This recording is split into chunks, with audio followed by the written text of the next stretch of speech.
Si no fueses hincha de Olimpia, ¿de qué otro club serías hincha? Yo creo que de Independiente de Campo Grande. ¿Por qué? Porque mi profesor de fútbol era de T ahí. Si no fueses del club Olimpia, ¿de qué otro club serías? No, Olimpia no tiene otro club. O sea, para mí Olimpia es lo más grande que existe. Ni un simpatizante, nada. Olimpia toda la vida. ¿De qué club serías si no existiese Olimpia? Yo creo que sería el sanbernismo porque ahí jugó mi abuelo y nada, le tengo mucho respeto a ese club.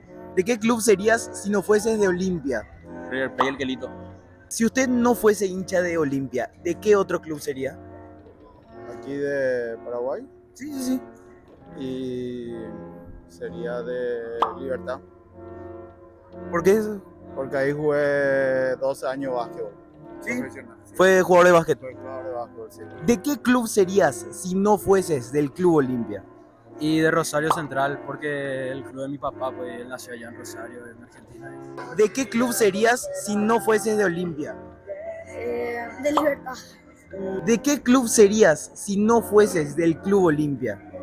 Si no fuese del Club Olimpia sería de Boca Juniors, porque mi papá es un medio fanático y mi mamá es muy fanática. ¿Hoy viniste a ver a Olimpia o a las chicas? A las dos. Las rubias más específicamente.